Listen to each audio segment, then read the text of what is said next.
Listo.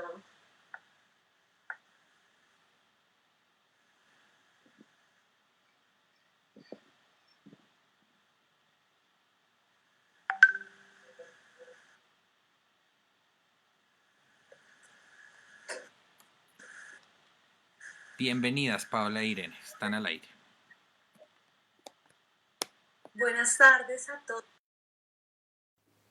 y a todas los que nos escuchan. Nuevamente estamos en un programa de Bogotá 100 Palabras. Estamos con Irene Vasco, que nos va a contar hoy sobre sus estrategias para inspirarse y escribir. Bienvenida, Irene. Hola Paula, muchísimas gracias y hola a todos los que están ahí. Un jueves más para hablar sobre libros, lectores, escritura.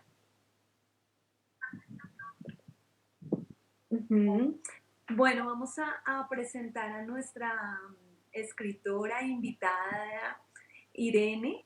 Entonces, me gustaría que nos contaras desde cuándo empezaste a ser escritora, Irene. Esa es una muy larga historia, sobre todo porque tengo muchos años y comencé desde muy chiquita. He contado tantas veces esta historia que me da pena repetirla, pero aquí va, porque es la única que tengo, entonces no puedo inventarme otras. Yo nací entre libros, entre artistas, pero nací al tiempo que la Televisora Nacional de Colombia, para ser más claros. Yo nací en el 52, la televisora nació en el 54 y mi mamá era una artista brasileña recién llegada a este país. De hecho, cuando yo nací, ella no hablaba español, me arrulló en portugués, por eso yo tengo el portugués dentro de mí, aunque nunca lo estudié, y soy traductora por eso. Y como era una artista y comenzaba la televisión, la invitaban a hacer los primeros programas para niños que hubo en este país, que eran muy bonitos, en vivo, en directo, lo que pasaba era lo que veía la gente, no había ni ensayos ni grabaciones, todo era muy artesanal. Y en mi casa siempre había artistas preparando los programas, había músicos, había escritores, había pintores. Mi casa era como una gran fiesta, como donde se reunían las personas, los jóvenes intelectuales de esa época, de los 50, y yo vivía ahí entre ellos y mi mamá me ponía a trabajar. Me decía, me acuerdo cuando yo tenía 9, 10 años, la adolescencia, mira, por favor, ayúdame a escribir un cuento, porque esta semana viene a tocar una niña, viene al programa a tocar el arpa. Invéntate un cuento y lo escribes para que acompañe, para que el programa no sea solo la niña tocando el arpa. Y yo tenía que inventarme un cuento y salía el cuento montado por títeres o por actores o narrado con ilustraciones al aire. Es decir, me crié escribiendo y no he dejado de hacerlo. Es la transmisión de madre a hija y que yo le transmití luego a mi hija María del Sol, y espero que todos ustedes conozcan los libros, las canciones y los espectáculos de María del Sol, Concierto Animal, Tomatina cura todo. Yo soy la mamá de esa María del Sol. Muy bien. Para que los que nos están escuchando, Irene, en este momento y que nos han seguido en programas anteriores, siempre hemos hecho esta presentación tuya contando quién eres. Donde estás viviendo, atrás de tu casa, tienes una biblioteca. ¿Por qué no le cuentas a todos lo que escuchas cómo es esto de la biblioteca que manejas? Bueno, no es que yo maneje la biblioteca, ojalá yo tuviera esa capacidad. Carmen Antonia es la maravillosa bibliotecaria, pero sí la biblioteca, digamos que la promoví yo y la he acompañado a lo largo de 20 años. Carmen Antonia es una maravillosa mujer de aquí de la vereda. Yo estoy en el Francés, en las playas de Tolú, Sucre, y aquí vivo con mi esposo, está mi casa, pero, pero yo solo vivo del todo desde hace un año. Carmen Antonia es de aquí. Y cuando hace 20 años le propuse que le mandaba libros y que ella los leyera a los niños y se los prestara a las casas, ella aceptó, abrió las puertas de su casa y en el cuarto de sus hijas nació la Biblioteca Comunitaria La Alegría. Años después, vecinos de aquí de la vereda, los del interior, los antioqueños en particular, hicieron donaciones y compraron un lote, construyeron el edificio y ahora la biblioteca tiene una sede preciosa, llena de buenos libros, de los mejores libros de literatura infantil. Creo que es la mejor colección que uno puede conseguir y también una magnífica colección de literatura para adultos. Y es el único lugar de reunión de la comunidad, una comunidad que en 20 años se transformó en comunidad de paz. Aquí no hay ni un solo delincuente, no hay ni un solo drogadicto, somos más o menos 100 familias y decir eso es realmente muy difícil y es gracias al trabajo de Carmen Antonia gratuito, porque en esta biblioteca no circula ni un solo centavo, y al apoyo de aquí de los vecinos. Y bueno, es una biblioteca comunitaria. Muy bien. Mirene, ¿me escuchas? Sí, te estoy oyendo muy bien. Pensé que era... Estoy pendiente de tus preguntas. Por esta presentación. ¿Cómo? Muchas gracias por esta presentación. Así los que nos escuchan te conocemos un poquito más de quién eres. Entonces, pues, damos la apertura a todos los consejos de escritura que hoy nos vas a compartir. Bueno, pero entonces ya que aprovecho tu pregunta, hago una cuña. Pueden entrar a mi sitio web www.irenevasco.com. Me fascina mi sitio web porque fue hecho por mi nieto Emiliano, que tiene 16 años y que aprendió a hacer sitios web para complacerme a mí, que yo necesitaba uno. Y ahí pueden ver todos mis libros, pero también la historia de la biblioteca. Y encontrar a María del Sol y a mi mamá, esa artista brasileña que me enseñó, Silvia Moscovich. Así que en irenevasco.com está toda esa información. Muy bien, bueno, acabamos de dejar el enlace acá en los comentarios para que mientras escuchan a Irene o después del programa puedan ir a la página.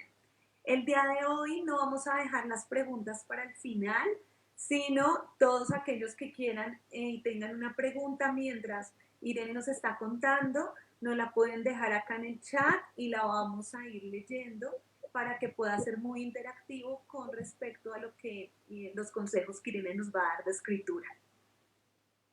Listo, Paola. Entonces yo comienzo a contar un poco. El día las 2 semanas pasadas hablamos sobre artistas, escritores y sus maneras de llegar a la palabra escrita, donde han buscado inspiraciones, digamos.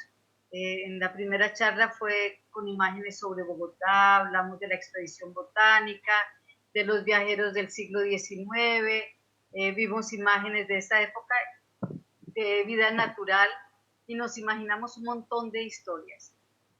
Hace una semana hablamos de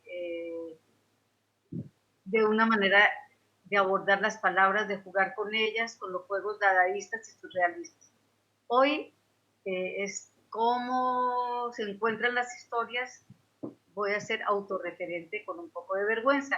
Voy a hablar cómo encuentro yo las historias porque no sé cómo otros escritores realmente lo hacen.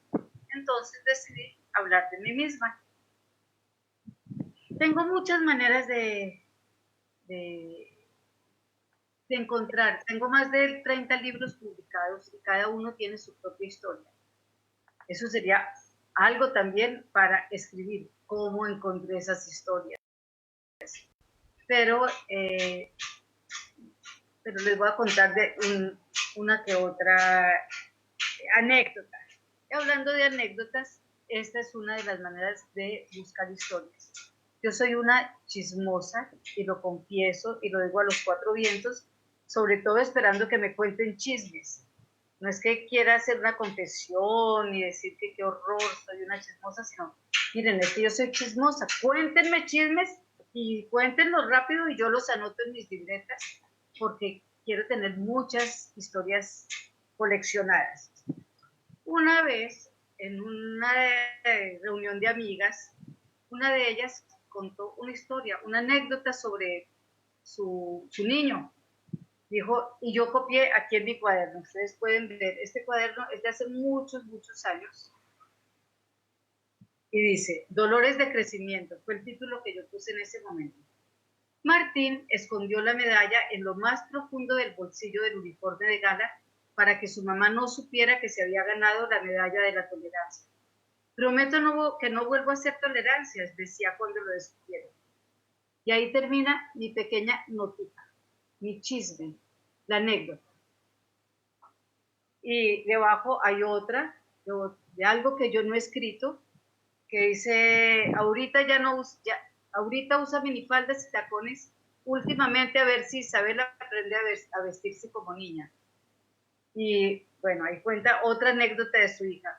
Esa historia nunca la he escrito, no sé, porque se me olvidó, porque no tuvo la suficiente fuerza, porque algún día de repente retomo eso, pero por ahora está ahí en una de mis tantas anotaciones. Pero esas 6 líneas de la historia de Martín se transformaron en medalla de honor. Les voy a leer un poquito. Las ilustraciones que me fascinan son de un artista llamado Jaime Troncoso. No sé si alcanzan a ver. Y comienza así.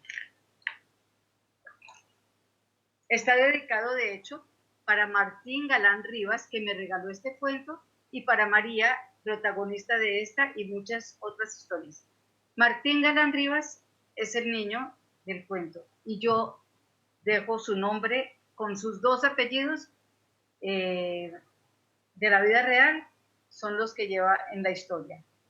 Y ahora, cuando yo escribí este libro, Martín debía tener unos 8 años o 9.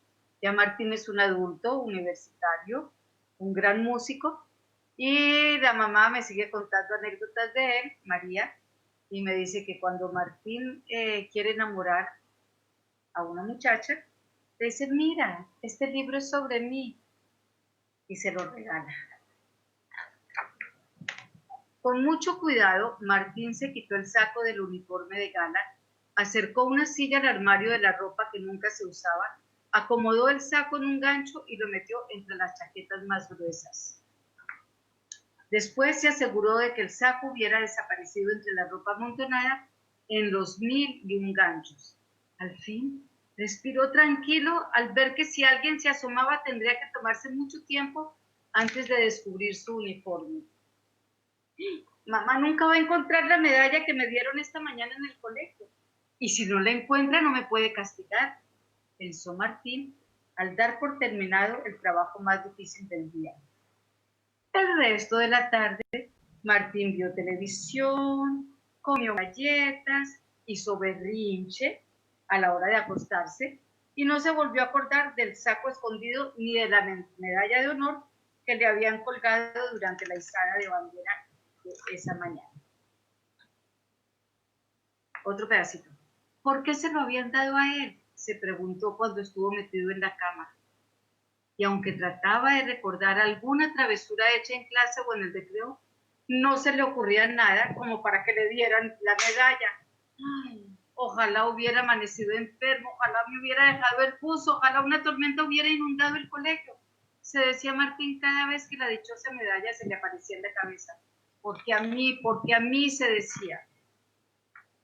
Como ustedes ven, mis noticas de este cuaderno, muy rápidas, apenas una anécdota contada en medio de muchas otras, una tarde de té de señoras, se transformó en una detallada, en un detallado relato de lo que sucede en una casa común y corriente en la cabeza de un niño que va al colegio. Sus preocupaciones, sus angustias, sus secretos. Y bueno, no les voy a contar el final porque ya se lo saben por la anécdota que les leí del cuaderno. No sé, Paola, si por ahí ya comenzaron a salir preguntas o si yo sigo contando a partir de mis libros. No, aún no hay preguntas. Invitamos entonces a todos los que nos están escuchando, si tienen preguntas sobre cómo planear los textos, sobre cómo empezar a escribir, sobre cuáles son las fuentes de inspiración que utiliza Irene, entonces que nos pongan acá sus preguntas en el chat. Entonces, continúa, Irene. Bueno, hay una manera que también uso para comenzar a escribir las historias.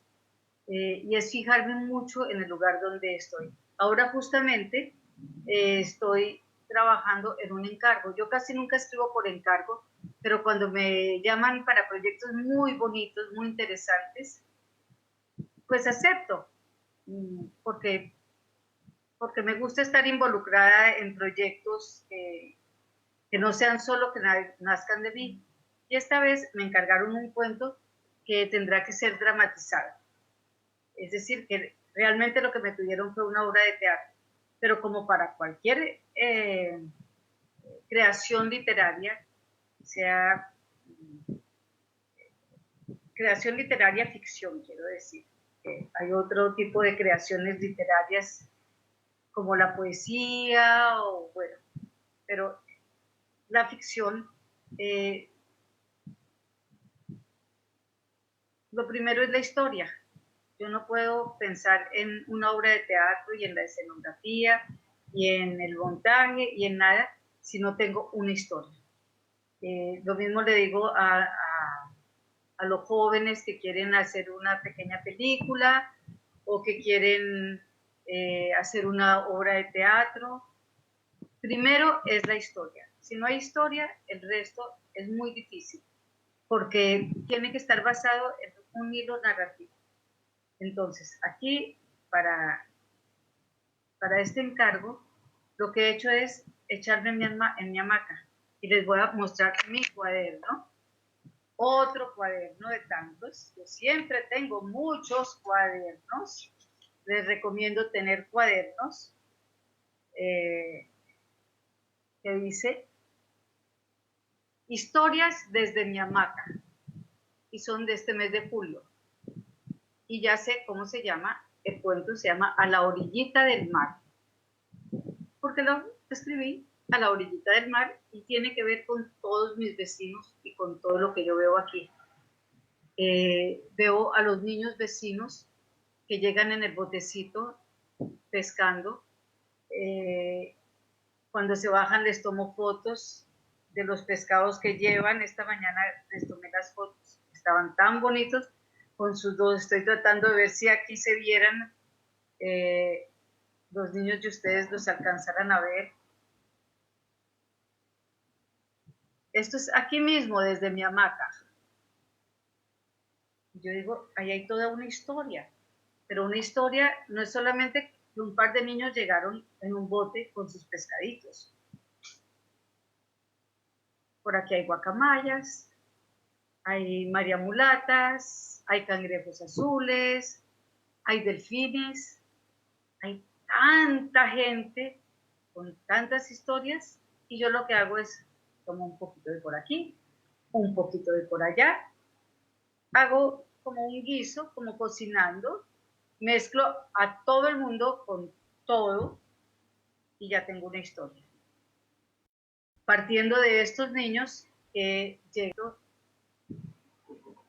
y es una manera de abordar el oficio de escribir. hay muchas otras maneras de comenzar los cuentos. Tengo otro cuaderno por aquí que me encanta porque es el de los recortes de periódico. ¿Dónde están los recortes de periódico? Yo soy una coleccionista de noticias. Antes las recortaba de los periódicos de carne y hueso, es decir, de papel, que como ya aquí no me llegan, yo los leo en internet, lo que hago es sacar la historia del periódico, pasarla a Word y guardarla. Y después paso horas divertidísimas leyendo las noticias más chistosas que uno se pueda imaginar. Estoy buscando aquí entre mis cuadernos. Ay, es que estaba del otro lado. Historias. Copiloto de un Boeing enloqueció en pleno vuelo. Y bueno, no voy a leer la noticia porque es muy larga. A ver, busco otra. 2 gemelos belgas reciben la eutanasia por el miedo de que la ceguera les impidiera verse. Esa sería una historia muy triste, pero realmente creo que daría para contar algo muy, como que dijera yo, de gran sensibilidad. Estos gemelos, cómo fue su vida, cómo no sé qué, y cómo estuvieron tan cerca a la hora de la muerte. Aquí hay otra. 50 elefantes borrachos arrasaron con un pueblo indio. ¿No les parece una historia buenísima para inventarse un cuento? Un caballo desbocado terminó dentro de un supermercado. ¿Se imaginan ustedes en el supermercado y que de repente entrara un caballo desbocado? Se fugó de la clínica para celebrar con cerveza sus 94 años. Bueno, hay unas que me parecen mucho más divertidas que las otras. Confieso que tengo fascinación por las historias un poco dramáticas que tienen que ver con muertos, con tumbas, con entierros, porque quisiera escribir así un cuento macabro. Nunca he escrito un cuento macabro, pero me dan ganas. Veremos si algún día. Por ejemplo, partiendo de esta noticia, niño brasileño despierta en su velorio, pide agua y vuelve a morir. ¿Qué historia? Tengo que releerla, a ver si por fin puedo escribir un cuento dramático. Bueno, Paola, ¿todavía no tienes preguntas? Acá tenemos una pregunta, Irene. Bueno, tenemos dos. Yo te quería hacer una que me surge cuando voy a escribir y, por ejemplo, si mando a veces los textos, por ejemplo, a una revisión de una revista o, por ejemplo, a nuestro concurso de Bogotá 100 palabras, a uno a veces le da temor que otro lo lea, ¿sí? Digamos, como que uno se inspira, lee, escribe, pero uno tiene ese miedo a ser juzgado. ¿Tú cómo crees, cómo lo ves como escritora? ¿Qué consejos nos darías? Mira, uno tiene que como escritor, pasar por muchos miedos. El primero es el miedo a la página en blanco. Ese da terror. Yo por eso, a veces mi esposo se burla de mí porque dice, ay, hoy no trabajas, hoy estás tranquila, por fin en vacación, porque siempre me ve trabajando. Yo le digo, no, yo no estoy trabajando. Es que voy a escribir un libro y tengo que pensar. Y pareciera que no estoy trabajando, porque llegar al computador o al cuaderno completamente en blanco, eso sería aterrador. El miedo a la página en blanco yo no lo podría superar.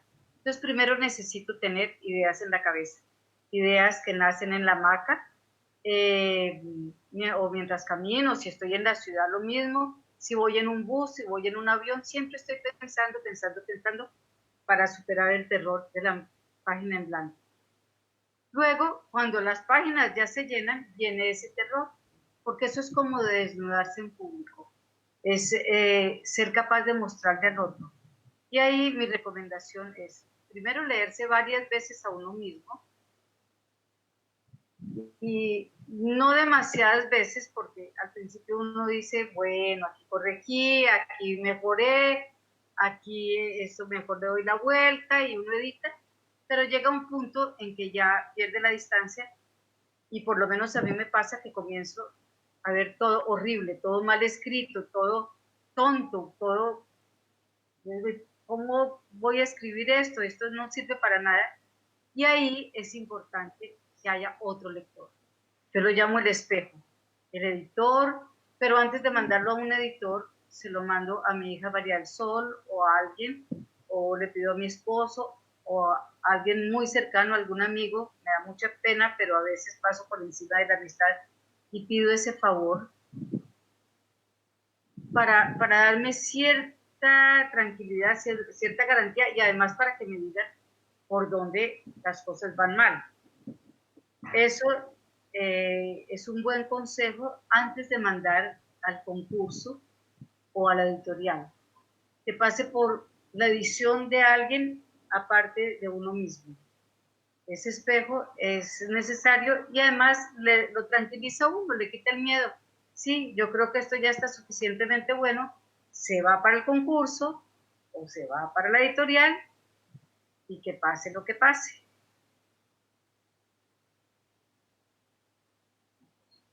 ¿Tenías otra pregunta, Paola? Sí, acá tenemos otra pregunta, Irene, muchas gracias, de Jen Marulanda. Dice que es admiradora tuya y está ahorita en este momento desde Medellín. Quisiera preguntar si utiliza algunos tips para que la historia breve pueda redondear la historia sin omitir información importante.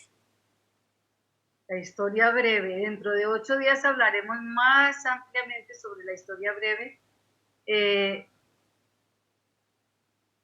Uno de los tips es utilizar el título como parte de la historia. El título que no cuenta en las 100 palabras, que está excluido de las 100 palabras, es buenísimo para dar información. Por ejemplo, puede ser el nombre del lugar donde se va a desarrollar la historia. Pero si les cuento ahora todo eso, me quedo sin repertorio para la próxima semana, que es cuando les voy a dar todos los tips para el relato breve, y aquí por hoy el tiempo también se está acabando. Así que por favor, desde Medellín, dentro de 8 días, por el mismo canal y a la misma hora. Muy bien. No sé si alguno quisiera mandar alguna otra pregunta o algún otro elemento. Bueno, y entonces de despedida, como creo que ya se acaba el tiempo, les voy a contar una historia muy larga y muy cortica al mismo tiempo.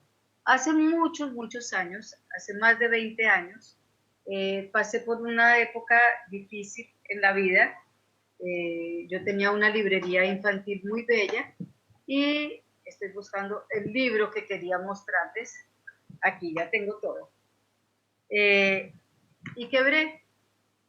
Fue una época de recesión en el país y después de ser 10 años librera, perdí mi librería.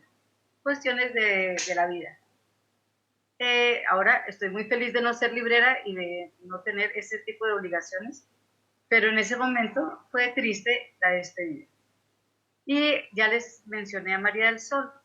Ella estaba muy jovencita en esa época y ella había estudiado educación preescolar y trabajaba en un jardín infantil y llegaba a la casa y le contaba, ay mamá, qué belleza, es que con mis niñitos de 2 años, esos padres de familia creo que están enamorados de mí porque me dicen, ay, ojalá mi hijo perdiera el año para que el próximo año esté otra vez con usted.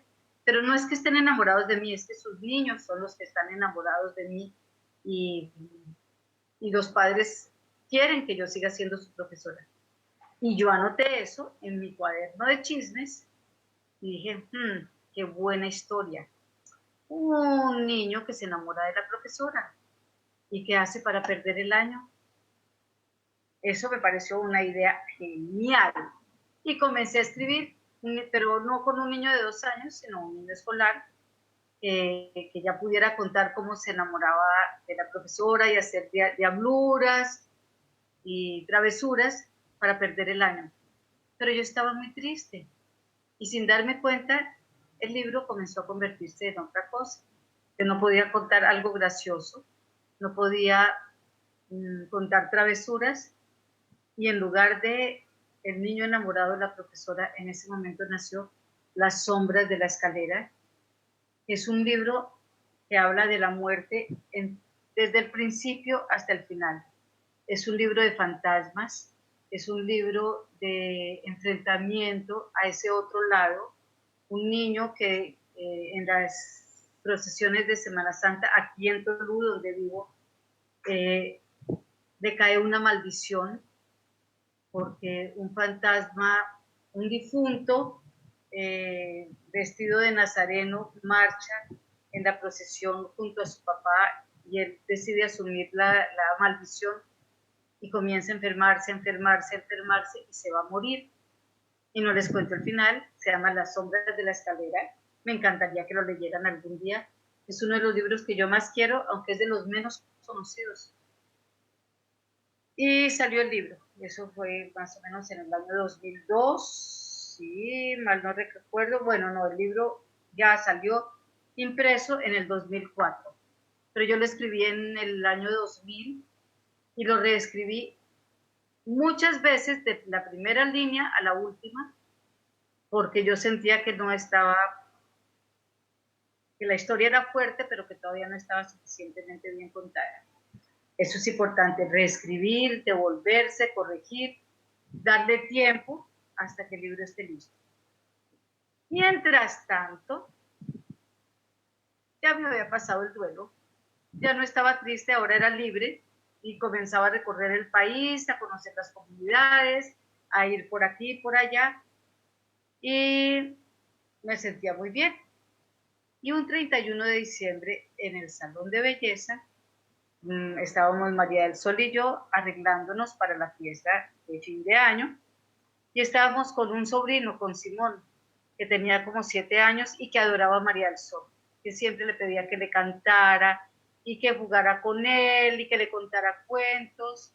Quienes conocen a María del Sol ya saben cómo ella actúa. Y yo veía a Simón de repente callado y mirando a María del Sol así como muy sorprendido, y volví a ver y María del Sol, mi hija tan bonita que es, estaba horrible, se veía espantosa y además olía más feo todavía, le estaban haciendo los rayitos. Y ustedes ya saben a qué huele la cabeza de una mujer cuando le están haciendo los rayitos. Mejor no acercarse, además llena de cremas y de cosas. Y en ese momento hice clic y junté la antigua historia de María del Sol con lo que veía ahora Simón y nació Simón quiere perder el año, que es una historia de amor de un niño profundamente enamorado de su profesora y su encuentro con ella en el salón de belleza. Y tampoco les cuento porque es más divertido si ustedes leen el libro. Y bueno, yo creo que por hoy les he contado bastantes chismes. Espero que esto les sirva a ustedes para desencadenar sus propias historias, para ver que es fácil y es difícil, que uno puede encontrarse con ideas que a veces no se convierten en libros, pero que quedan rondando, dando vueltas y que en un momento dado, suaz, llegan a otro lado y por fin salen en una historia. Así que coleccionen sus cuadernos, coleccionen sus chismes, sus observaciones, vayan por el mundo con las antenas bien puestas, los oídos bien afinados, los ojos bien aclarados, para que el mundo se llene con sus historias. Muchas gracias, Irene, por todos estos consejos. Acá en los comentarios te felicitan por este trabajo tan bello que realizas. Y bueno, muchas gracias por tu tiempo, por el tiempo en los que nos están escuchando. Recuerden entonces escribir a el concurso Bogotá 100 palabras. Acá en los comentarios les vamos a dejar el enlace para que puedan ver los criterios del concurso. Y muchas gracias, Irene, por todos tus conocimientos. Y la próxima semana nos vemos, por favor, para hablar sobre el microcuento. A ver quiénes van a concursar y quién se va a ganar el concurso. Gracias. Hasta pronto, Paola. Hasta pronto a todos.